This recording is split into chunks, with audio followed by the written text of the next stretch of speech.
محمد ذكره روح لأنفسنا، محمد شكره فرض على الأمم. سبحان الله. محمد زينة الدنيا وقرتها، محمد كاشف الأمات والظلم. مولاي صل وسلم دائما أبدا على حبيبك خير الخلق كلهم. بعد الحمد والثناء نهايتي واجب الاحترام قابل عزت احترام میرے بچوں کے استاد محترم جناب قاری محمد صاحب دامت برکاتہ العالیہ دامت برکاتہ القدسیہ، اور میزبان محفل جناب بھائی محمد ریحان اور محمد ارسلان عرفان، اور میرے تمام بزرگوں، نوجوان ساتھیوں اور بچوں، السلام علیکم ورحمۃ اللہ وبرکاتہ۔ وعلیکم السلام ورحمۃ اللہ وبرکاتہ۔ میرے محسن، میرے محب جناب بھائی عبدالسلام کے توسط سے آپ لوگوں سے ملاقات کا شرف نصیب ہوا۔ دعا گو ہم کے خالق کائنات بھائی عبدالسلام کی عزت میں سبھی برکت عطا فرمائے، اور عرفان بھائی اور ریحان بھائی اور ان کے اہل خانہ تمام کو اللہ تبارک و تعالی دین و دنیا کی بھلائیاں نصیب فرمائے۔ رسول خدا سرور انبیاء فخر ہر دو جہاں رحمت عالمین صلی اللہ علیہ وآلہ وسلم کا فرمان ذی وقار کریم آقا علیہ السلام کے فرمائے جو انسان میری ذات پر ایک بار درود پڑھے اللہ تبارک و تعالی 70 مرتبہ اس پر اپنی رحمتوں کا نزول فرماتا ہے۔ سبحان اللہ۔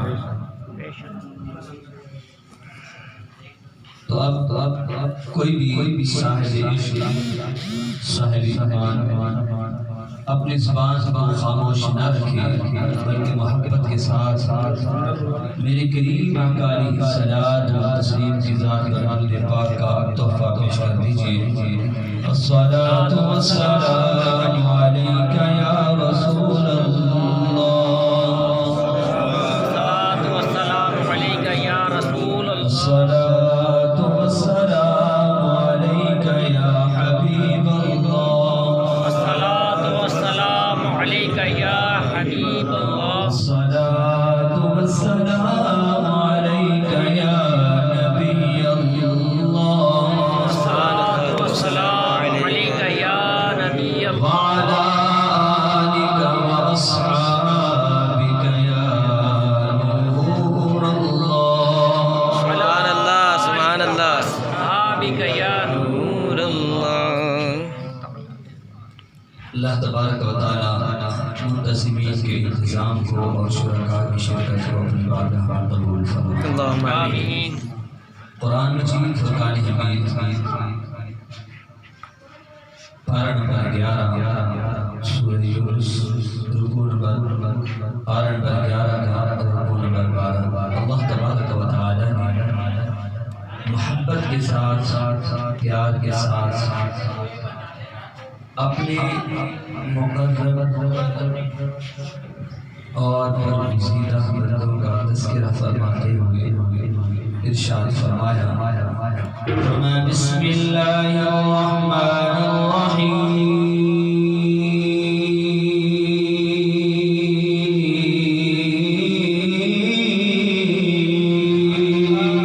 سبحان اللہ، سبحان اللہ۔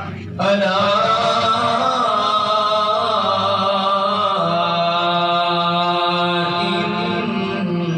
إن أولياء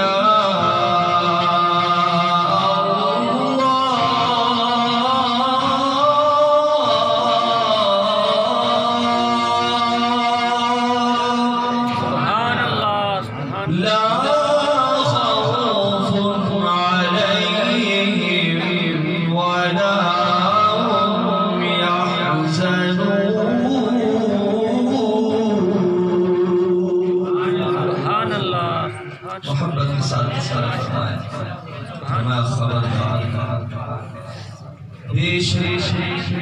اللہ کے اولیاء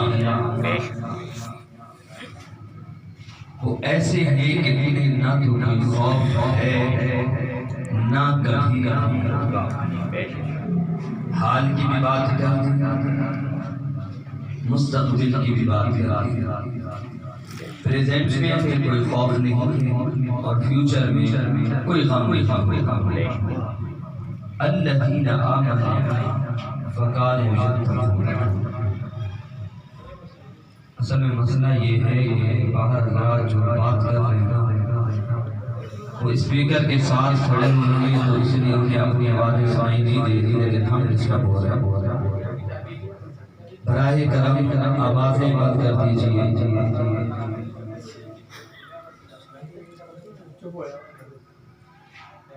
آپ لوگ اسپیکر کے پاس کھڑے ہیں آپ شاید آواز نہیں سنائی دے رہی مگر اتنا دور سے بول رہے ہیں کہ میری آواز کے باوجود میری کانوں تک جو ہے آپ کی آوازیں ٹکرا رہی ہیں. براہ کرم احتیاط فرمائیں تاکہ ہماری باتیں ڈسٹرب نہ ہوں. فرمایا الذین آمنوا کون ہے جنہیں خوف نہیں کون ہے جنہیں غم نہیں ہوگا. الذین آمنوا یہ وہ لوگ ہیں جو ایمان والے سبحان اللہ. وکانوا یتقون اور پرہیزگاری اختیار کرنے والے. مولا انعام کیا ہے؟ فرمایا لہم البشری فی الحیات الدنیا و فی الآخرہ.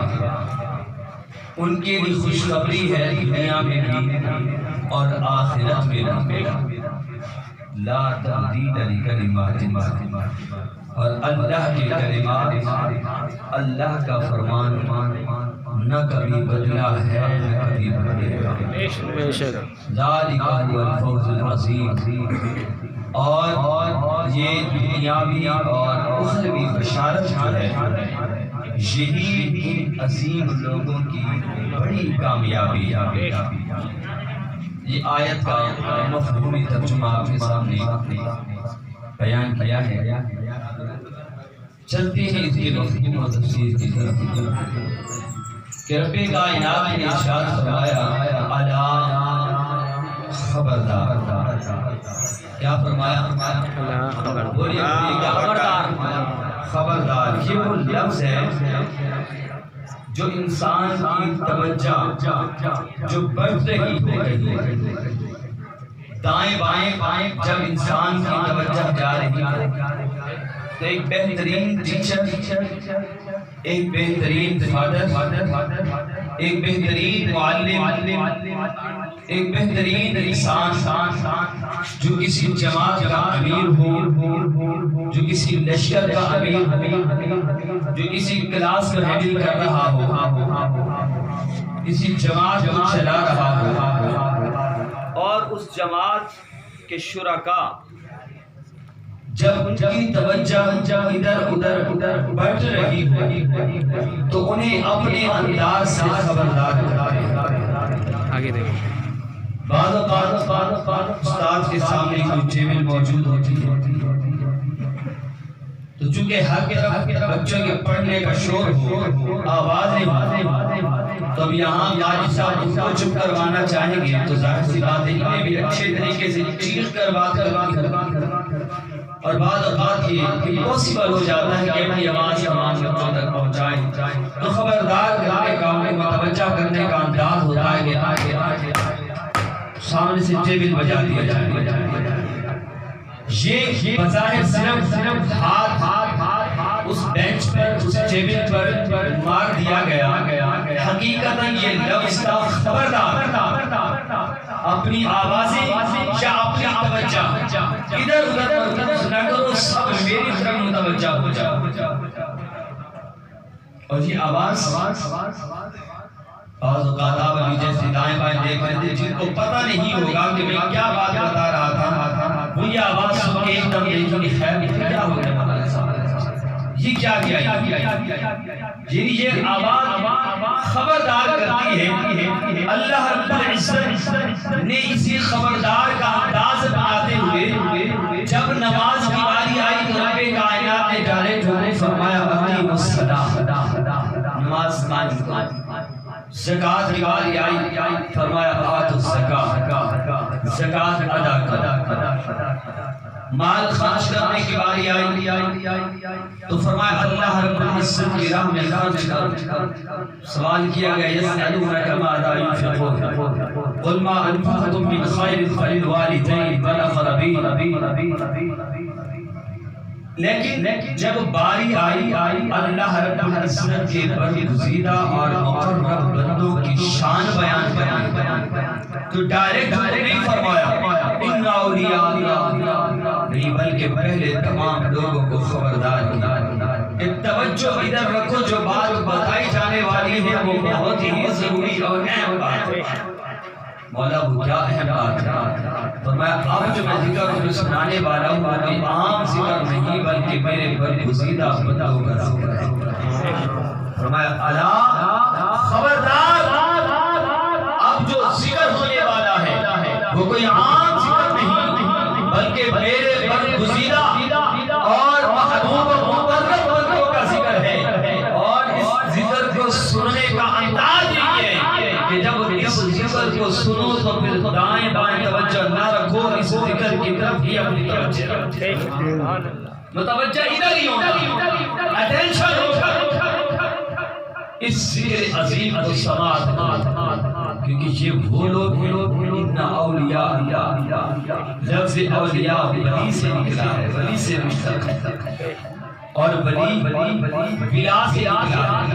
ولا کا معنی ہوتا ہے قرب، ولا کا معنی ہوتا ہے نصرت، یعنی یہ اللہ کے برگزیدہ بندے ہیں، یہ فرائض و نوافل کے ذریعے اللہ تبارک و تعالیٰ کا قرب حاصل کر لیتے ہیں اور زندگی ایسے اپنی گزارتے ہیں کہ جو دیکھے تو صرف وہ دیکھے جس کی اجازت اللہ نے عطا فرمائی۔ سبحان اللہ۔ جب بولے تو صرف اللہ کی حمد و ثنا بیان، جب سنے تو وہی سنے، یعنی اللہ اور اس کے رسول کی تعلیم اور ثنا ہی سماعت کریں۔ جب چلے اپنے قدم بڑھائیں تو اس کام کے لیے کہ جس سے رب راضی ہو جائے۔ تو اس انداز میں زندگی بسر کرنے والے لوگوں کو اللہ نے فرمایا یہ میرے اولیاء ہیں، اور ان کا مقام کیا ہے؟ فرمایا من عاد لی ولیًا فقد آذنتہ بالحرب، جس نے میرے ولیوں کو تکلیف دی، میرے اولیاء کو اذیت دی، میرے ولیوں سے، میرے برگزیدہ بندوں سے دشمنی رکھی، فقد آذنتہ بالحرب، اللہ فرماتا میں رب ہو کر اس سے اعلان جنگ کرتا ہوں۔ عام بندے وہ عام سی مثال ہے کہ یہاں اگر بیٹھے یہاں آپ میں سے ہمارے درمیان میں سے کوئی بندہ ایسا ہے جس کا بھائی یا جس کا کوئی قریبی دوست پولیس میں بڑے پوسٹ پر موجود یا اس کے علاوہ کوئی ناظم کسی بھی عہدے پر فائز ہو، محلے والے زیادہ تر اس بات کو اگنور کر دیتے ہیں، یعنی اس بات کو چھوڑ دیتے ہیں کہ اس کو تنگ نہیں کرنا، کیونکہ اس کی پشت پر ایس پی یا ڈی ایس پی کا ہاتھ ہے، اگر اس کو چھیڑا تو معاملہ خراب ہو سکتا ہے، میں کیسے منظور کروں گا؟ لیکن اللہ تبارک و تعالیٰ نے فرمایا جو میرے برگزیدہ بندے ہیں ان کی پشت پر کسی دنیاوی بندے کا ہاتھ نہیں ہے، بلکہ فرمایا اس خالق و مالک کا ہاتھ ہے جس کے بارے میں اللہ فرماتا ہے ان اللہ علی کل شیء قدیر۔ اس باری تعالیٰ کا اعلان ہے کہ یہ جو میرے برگزیدہ بندے ہیں ان کی پشت پر میرا دست قدرت ہے۔ من عاد لی ولیًا فقد آذنتہ بالحرب، اگر کسی نے میرے اولیاء کو، کسی نے میرے ولیوں کو، کسی نے میرے برگزیدہ محبوب و مقرب بندوں کو تکلیف پہنچانے کی جرات بھی کی تو وہ دھیان میں رکھ لے کہ فقد آذنتہ بالحرب، اس کے ساتھ میں اللہ اعلان جنگ کرتا ہوں۔ اور یاد رہے اے کائنات والو،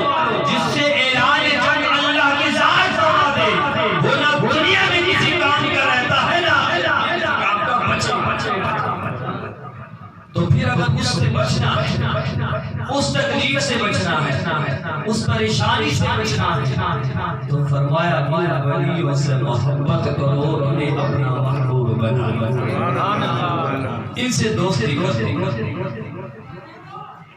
اگر ان کے ساتھ دوستی ہوتی، اللہ نے فرمایا یا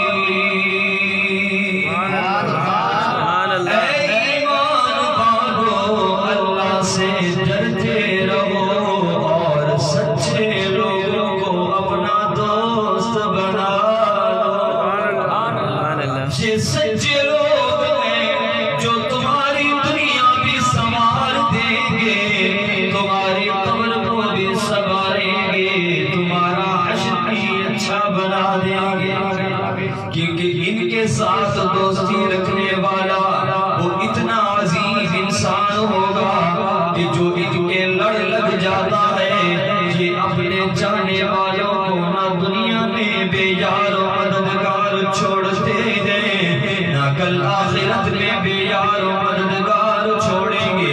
یہ اولیاء اللہ کون ہیں؟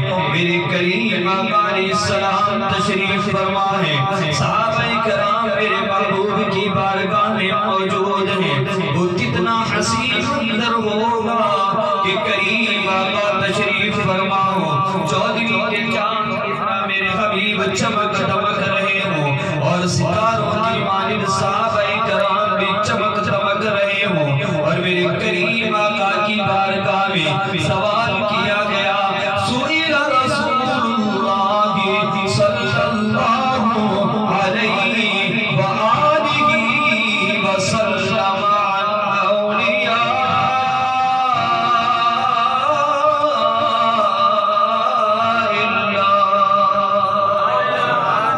میرے حبیب کی بارگاہ میں سوال کیا گیا، اے کریم آقا ذالب کشائی فرما دیجئے، ہمارے دامن میں ذرا پھول ارشاد فرما دیجئے، اولیاء اللہ کون ہیں؟ کون ہیں اللہ کے ولی؟ کون ہیں اللہ کے برگزیدہ محبوب و مبارک بندے؟ میرے کریم آقا علیہ السلام نے بڑا پیارا جواب ارشاد فرمایا، فرمایا اے میرے غلاموں، اذا ذکر اللہ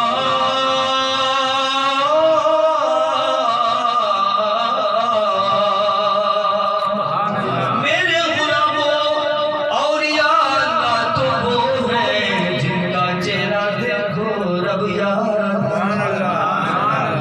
اولیاء اللہ وہ ہیں اللہ کے برگزیدہ بندے، وہ ہیں جن کا جلوہ دیکھنے سے رب کی یاد آ جائے۔ اگر لوگوں سے دوستی ہوگی تو دنیا بھی سور جائے گی، آخرت بھی سور جائے گی۔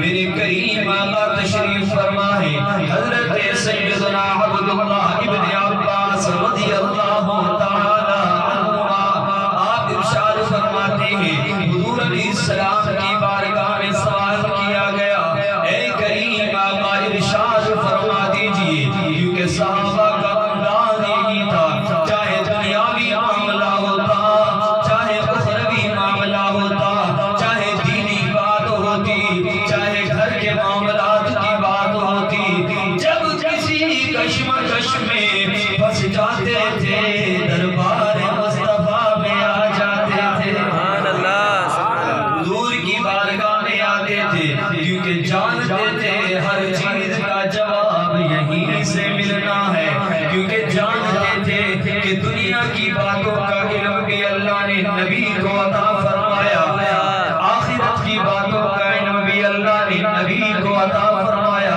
تبھی تو شاعر کہہ گئے کہ جو ہو چکا ہے جو ہوگا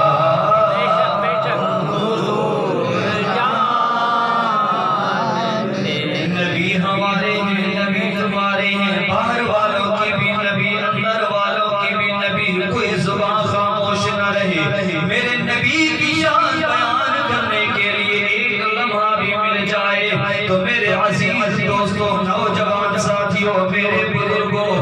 لمحے کو ضائع نہ کیا کرو، کیونکہ علامہ اقبال نے بڑی پیاری بات کر دی، بڑے پیارے انداز میں یہ کہہ گئے کہ لوگوں اس معاملے کے اندر، اس دنیاوی معاملات کے اندر اپنے آپ کو الجھا کے نہ رکھو، بلکہ جس دن میں جی رہے ہو، جس دن میں اپنی زندگی بسر کر رہے ہو، کسی نے دوش دیکھا ہے نہ فردا، فقط امروز ہے تیرا زمانہ، نہ جو گزرا کل ہے وہ کسی نے دیکھنا ہے، نہ آنے والا کل کسی نے دیکھا ہے، تو تیرے پاس بچا کیا آج کا دن بچا، تو آج کے دن جو بہتر عمل کر لے وہی تیری کامیابی ہے۔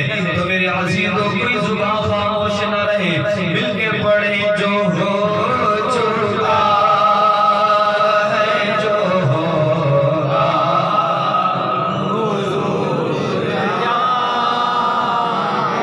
تیری عطا سے خدایا حضور جانتے ہیں، خدا کو دیکھا نہیں اور ایک مان لیا،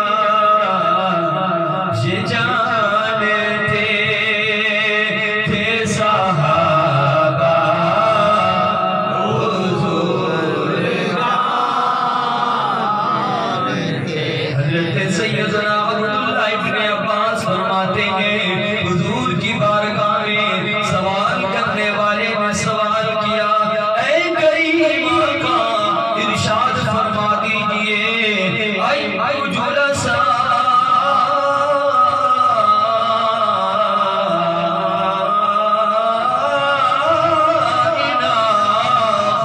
سبحان اللہ۔ اے کریم آقا ارشاد فرما دیجئے، ہمارے بہترین ہم نشین کون ہے، ہماری سب سے بہترین مجلس کون سی، ہمارے لیے سب سے بہترین بیٹھک کون سی ہے، جہاں ہمارا بیٹھنا دنیا میں بھی ہمارے لیے بہتر ہو، آخرت میں بھی بہتر ہو۔ میرے عزیزوں میرے محبوب نے بڑا پیارا جواب ارشاد فرمایا، فرمایا میرے غلاموں بہترین بیٹھک ان لوگوں کی ہے کہ جن کے بیچ تم بیٹھو، جن کا چہرہ دیکھو تمہیں اللہ کی یاد آ جائے۔ سبحان اللہ۔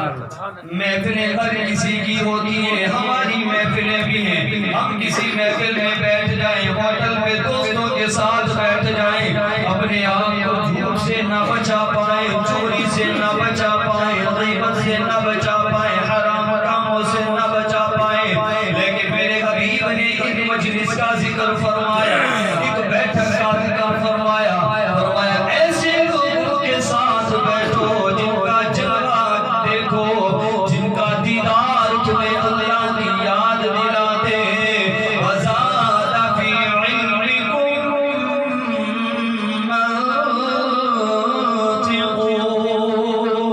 اور ایسے لوگوں کی مجلس میں، ایسے لوگوں کی محفل میں بیٹھ جاؤ، جن کی محفل میں بیٹھتے ہی جن کی گفتگو تمہارے علم میں اضافہ کر دے، سبحان اللہ۔ اور جن کا عمل دیکھو تو تمہیں آخرت کی یاد آ جائے، آخرت کی یاد تمہیں ان کے اعمال دیکھ کر آ جائے، ایسے لوگوں کی سنت اختیار کرو گے تو دنیا میں بھی کامیاب، آخرت میں بھی کامیاب۔ سبحان اللہ۔ یہ فرمایا یہ وہ لوگ ہیں جنہیں اولیاء کہتے ہیں، جنہیں کیا کہتے ہیں؟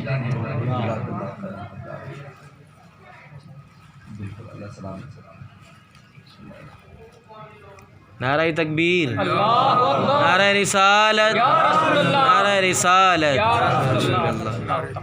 آپ نے عزت کا تحفہ پہنایا، اللہ تعالیٰ آپ کو سلامت رکھے، لیکن میں نے پھر یہ رومال اوپر اس لیے کیا ہے کہ یہ میرے والد محترم حاجی حافظ اللہ نبی چشتی رحمۃ اللہ علیہ کی یاد ہے۔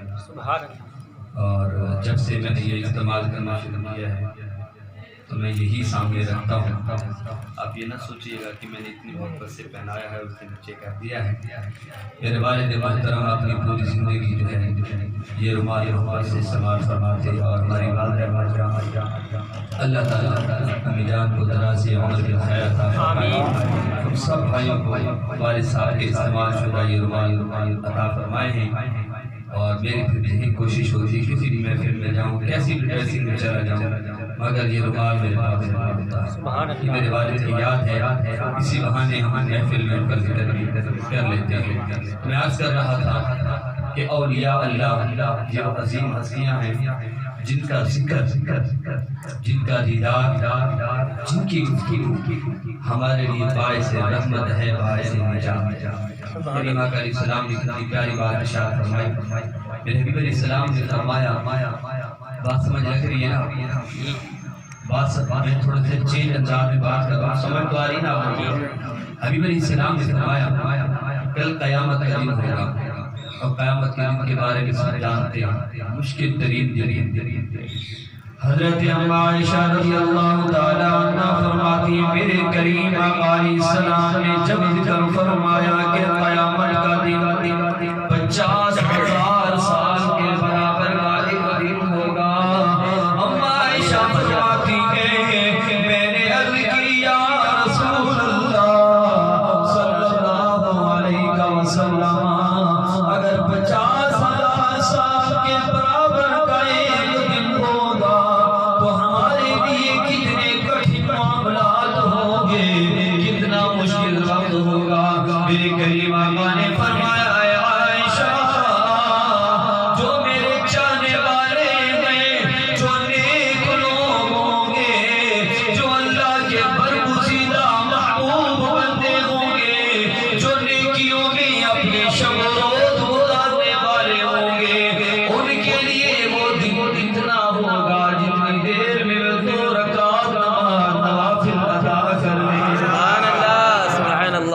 کہ ایک بندے کے لیے وہ دن 50,000 سال کے برابر کا اور ایک بندے کے لیے وہ 2 رکعت نماز نوافل کے برابر فرض کیا ہے. ایک وہ تھا جو پوری زندگی رب کی نافرمانی میں گزارتا رہا دوسرا وہ جو فرمانبرداری میں گزارتا رہا. تو میرے کریم آقا نے فرمایا کل بروز قیامت کئی ایسے لوگ بھی اللہ کی بارگاہ میں حاضر ہوں گے جو شہید بھی نہیں ہوں گے نبی بھی نہیں ہوں گے لیکن اللہ رب العزت کے انبیاء بھی شہداء بھی ان کے مقام کو دیکھ کر مشق کریں گے. مقام کیا ہوگا میرے کریم آقا نے فرمایا جب وہ برگزیدہ اور محبوب بندے میدان حشر میں آئیں گے رب کائنات ان کا چہرہ نورانی کر دے گا. اللہ فرشتوں کو حکم فرمائے گا یہاں نور کے صوفے بچھا دو نور کی کرسیاں لگا دو نور کے ممبر سجا دو. اپنے دست قدرت سے رب کائنات ان محبوب مقرب اور برگزیدہ بندوں کو ان ممبروں پر ان کرسیوں اور صوفوں پر جلوہ افروز فرمائے گا. پھر ان کے چہروں کو اللہ اتنا نورانی کر دے گا جس طرح آج ہم سورج کو دیکھتے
ولی بھی جنت میں داخل نہ ہو کہ دنیا میں تم ہمارے لیے وقت نکالا کرتے تھے، ہم سے محبت کرتے تھے، ہمارے پاس آ کے بیٹھا کرتے تھے، ہمیں سنا کرتے تھے، ہماری سیرت پر عمل کرنے کی کوشش کرتے تھے، تو ہم نے تمہیں دنیا میں بھی نہ چھوڑا، آج آخرت میں بھی ہمارے ساتھ آؤ۔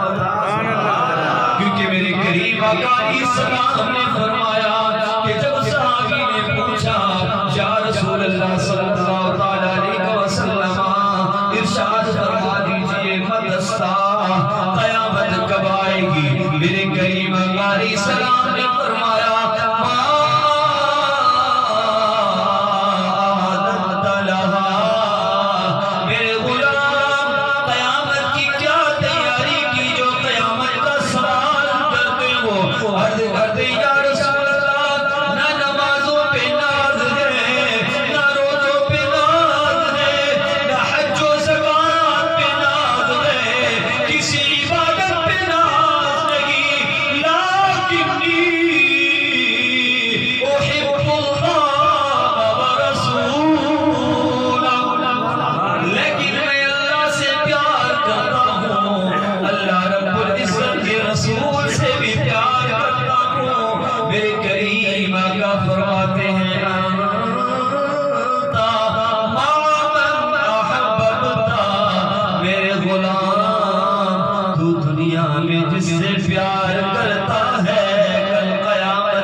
حضور غوث اعظم رضی اللہ تعالیٰ عنہ خود فرماتے ہیں، آپ کے ایک فرمان کا مختصر سا مفہوم عرض کرتا چلوں۔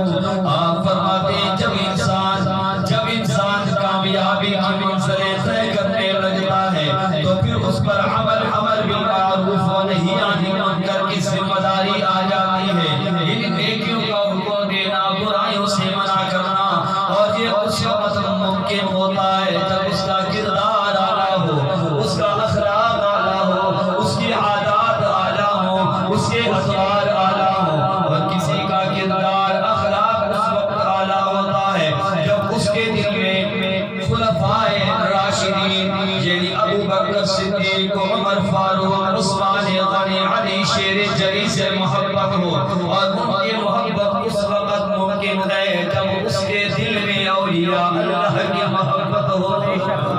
کہانا کہ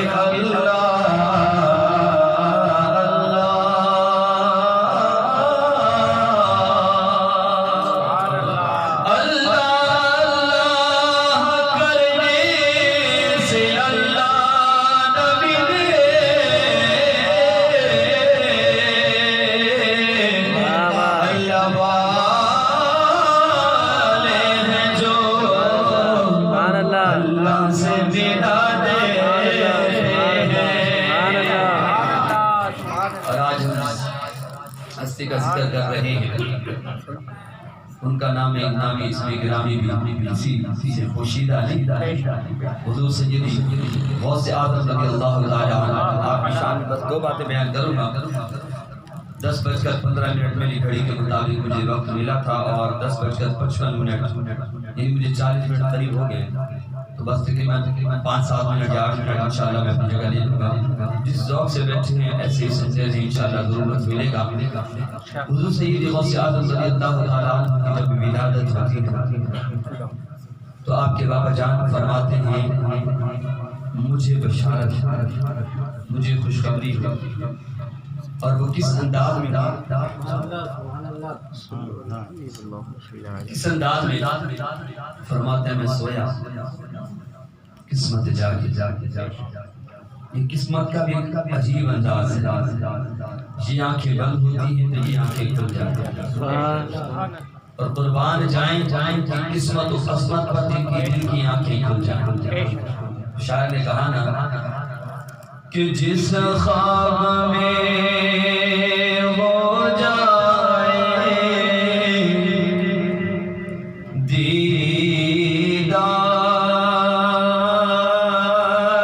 کبھی حاصل سبحان اللہ جس خواب میں ہو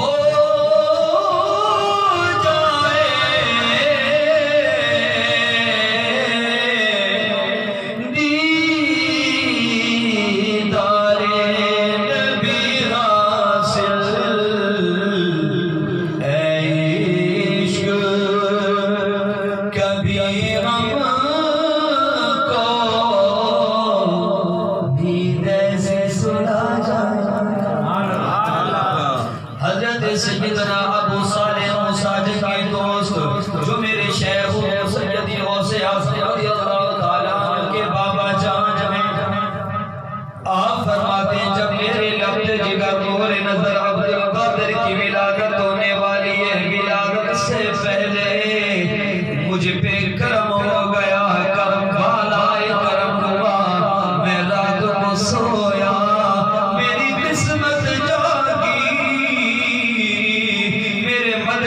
سرکار نے خواب کے عالم میں مجھے دیدار کی دولت سے مشرف فرمایا میرے خواب میں جلوہ گر ہو گئے میرے کریم آقا نے مجھے دیدار کروا کے فرمایا یا ابا صالح قد آتاک اللہ ابنا وهو ولی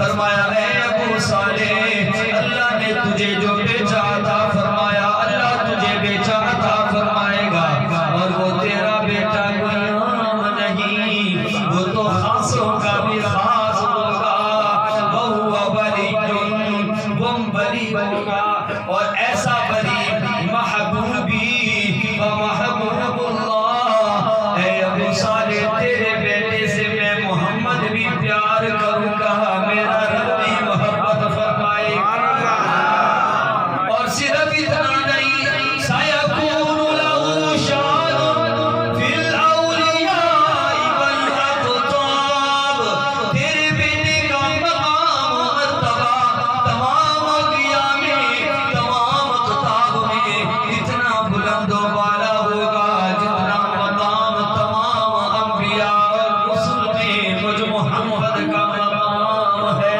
سبحان اللہ کی بڑی عظمت بڑی شان کیا شان ہم ان سے محبت کرتے ہیں جو کرتا ہے وہ ذرا آباد بلند کے سبحان اللہ جو میرے غوث سے پیار کرنے والے اپنے ہاتھ پر یہ محبت ہے نا اب میں اس کے اوپر آپ کا خوشخبری وہ خوشخبری جو زبان مصطفیٰ سے جاری سبحان اللہ یہ اپنی طرف سے یہ وہ خوشخبری جو میرے کریم آقا نے ارشاد فرمایا یہ تو ولیوں کی بات ہے ولی سے محبت کرتے ہیں اس کا تو درجہ ہی اعلیٰ جو ویسے بھی ایک دوسرے سے پیار کرے میرے کریم آقا نے ارشاد فرمایا صحابہ موجود ہیں حضور علیہ السلام نے فرمایا میرا غلام ایمان کی سب سے بہترین لڑی بہترین کڑی بہترین شاخ کون سی صحابہ کرام نے کیا حضور نماز میرے حبیب علیہ السلام نے فرمایا یہ بہت اچھا جواب ہے، لیکن جو میں چاہتا ہوں، جو میں نے پوچھا یہ وہ نہیں ہے۔ صحابہ کرام نے نماز کے بعد زکوٰۃ کا کہا، زکوٰۃ کے بعد حج کا کہا، حج کے بعد جہاد کا کہا، کریمہ کا روزوں کا کہا۔ کریمہ کا علیہ السلام نے فرمایا یہ وہ جواب نہیں، بہت اچھے جواب ہے مگر وہ نہیں۔ صحابہ کرام نے ارشاد فرمایا، کیونکہ صحابہ جانتے تھے جب ہمارے سوالوں کے جواب کہیں سے نہ ملے تو اس طرف سے ضرور ملے۔ بے شک یہی تو وہ در ہے، یہی سے سب ملے گا۔ آپ ارشاد فرمائیے، میرے کریمہ علیہ السلام نے فرمایا جو کسی سے بغض رکھے اللہ کی رضا کے لیے رکھے، کسی سے محبت کرے تو اللہ کی رضا کے لیے رکھے۔ میرے کریمہ علیہ السلام نے فرمایا کل قیامت کے دن امداد کیا ہوگا؟ قیامت کا دن جب نفسا نفسی کا عالم ہوگا، ہر انسان اپنے اپنے گناہوں کے پسینوں میں ڈوب رہا ہوگا، کوئی ایک دوسرے کو پہچاننے والا نہ ہوگا۔ بیٹا باپ کو پہچاننے سے انکار کرے گا، بیٹا باپ کو پہچاننے سے انکار کرے گا، بیٹی ماں کو انکار کر بیٹھے گی، کوئی ایک دوسرے کو اپنی نیکیاں بھی دینے سے انکار کر دے گا۔ اس مشکل گھڑی میں جب سورج بالکل قریب آ جائے گا، میرے حبیب نے فرمایا اللہ کی طرف سے ایک بڑا پیارا اعلان ہوگا، رب کائنات فرمائے گا این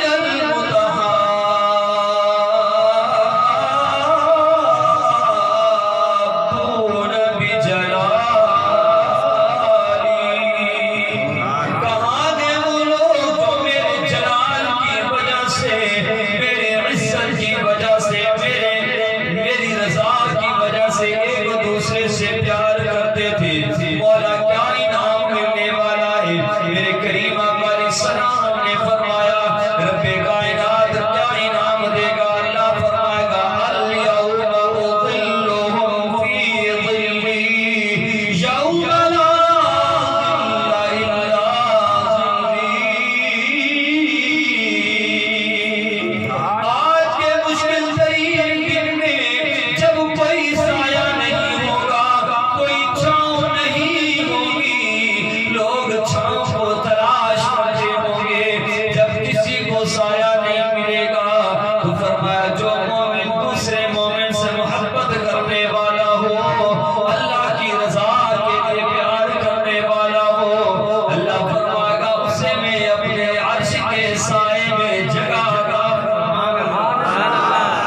جب عام انسان سے محبت کرنے کا مقام یہ رہے تو جو ولیوں سے پیار کرنے والے ہوں گے ان کا کیا درجہ و مقام ہوگا کہ اپنے مرشد پہ کر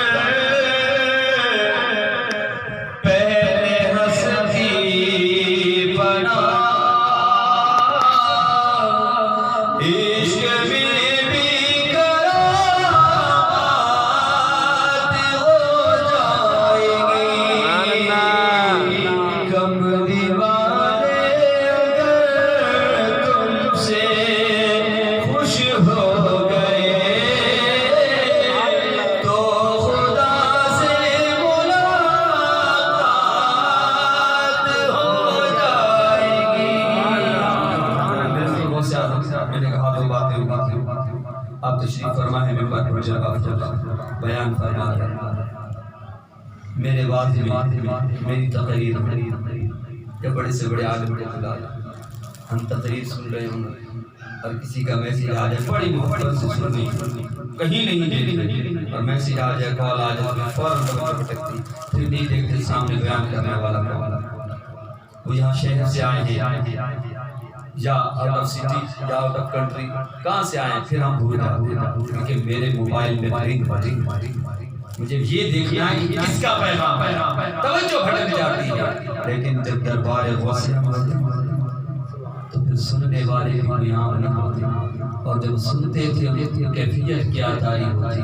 میرے غوث خطاب فرما رہی ہے، توجہ ہے، ہاتھ اٹھائیے جن کی توجہ ہے، ماشاءاللہ ماشاءاللہ۔ آخری بات ہے، ہاں آخری بات، اگر آپ محبت سے سنتے رہیں گے بالکل آخری بات ہے، ورنہ ہو سکتا ہے کہ چینج ہو جائے، کوئی وقت بھی لگ جاتے بعد اوقات میں، جلدی میں تو نہ بھول جائے تو بڑا مسئلہ ہو سکتا ہے، اسے سنیے گا۔ حضور غوث اعظم اپنا باز ارشاد فرما رہے ہیں اور دوران باز اپنے خطبہ چھوڑا، باز کو وہیں روک دیا، اپنے ممبر سے نیچے تشریف لائے۔ سامنے ایک اور بزرگ بیٹھے تھے جن کی بظاہر کیفیت یہ تھی کہ دیکھنے والوں کو لگتا تھا کہ وہ سو رہے۔ کیا لگتا تھا دیکھنے والوں کو؟ سو رہے۔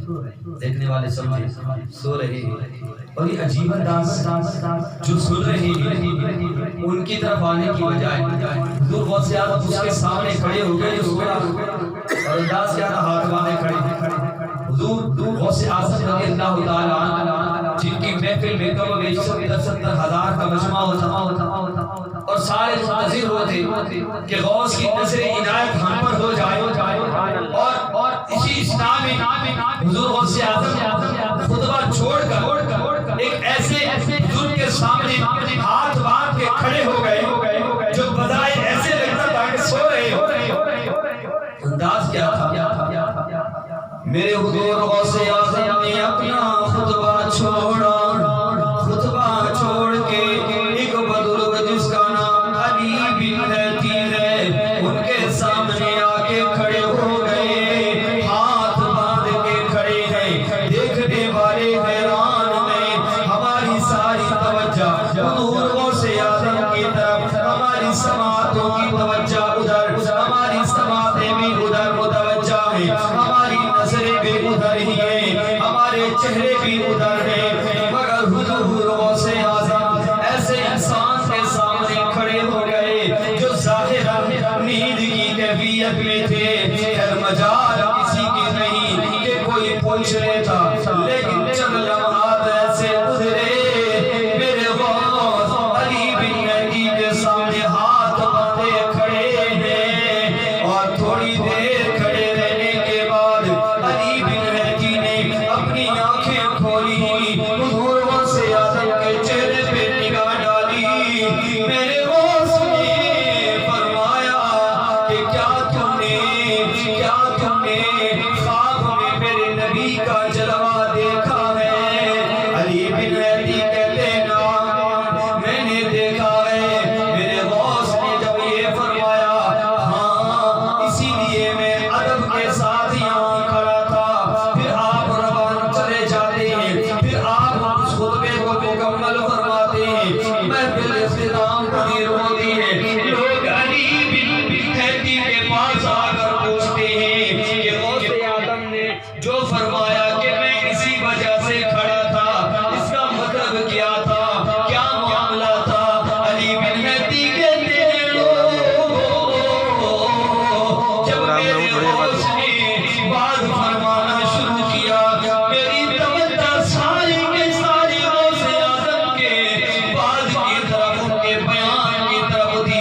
ان کی عشق کی باتیں سنی، ان کی حسین باتوں نے میری کیفیت کو بدل ڈالا، میرا ظاہر بھی بدلنے لگا، میرا باطن بھی بدل گیا، اور بدلا تو کیسے؟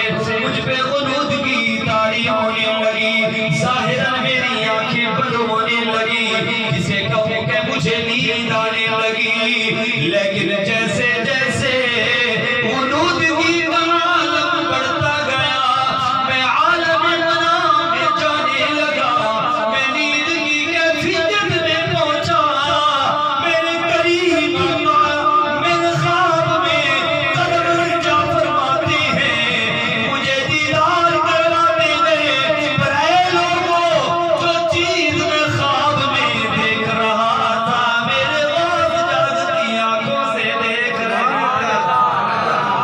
اپنے خواب میں نبی کا دیدار کرنا یہ الگ بات ہے۔ علی بن مہدی اپنے خواب میں نبی کو دیکھ رہے ہیں، علی بن مہدی کے خواب میں کیا ہو رہا ہے میرے غوث یہ بھی جانتے ہیں۔ تھوڑی نا ہم نعرہ لگاتے ہیں غوث مقام اللہ نے دیا۔ علی بن مہدی کہتے ہیں جو منظر میں خواب میں دیکھ رہا ہوں، میرے خواب میں کیا ہو رہا ہے میرے غوث یہ بھی جانتے ہیں، اس لیے خطبہ چھوڑا کہ جب امام الانبیاء آ جائے بھلے حضور غوث اعظم کی محفل میں خود سے 70 ہزار کا مجمع ہو، لیکن یہ ساری شان حضور کے صدقے سے تھی، بے شک بے شک حضور کے صدقے سے تھی۔ اور جیسے حضور تشریف لائے اس کے خواب میں حضور غوث اعظم فرماتے ہیں ادب یہی ہے نا کہ اب منبر چھوڑ، اب حضور کے استقبال میں بعد کھڑا ہو گیا۔ اور اس لیے علی بن حدیث نے فرمایا تم نے خواب میں حضور کو دیکھا؟ کہا جی حضور کو دیکھا۔ تو آپ نے فرمایا اس لیے میں نے منبر چھوڑا اور ادب سے ہاتھ میں کھڑا ہو۔ اعلی حضرت نے حضور غوث اعظم کی شان میں جو شعر فرمایا اسی کے ساتھ میں اپنی گفتگو کا اختتام دے کروں گا کہ تیری سرکار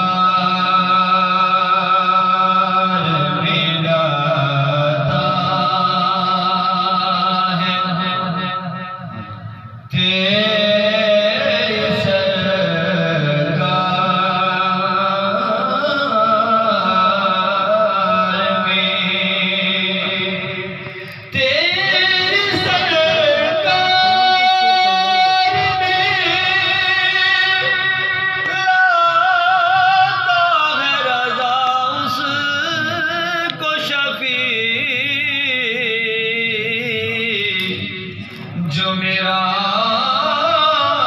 غوث ہے اور لاڈلا بیٹا تیرا،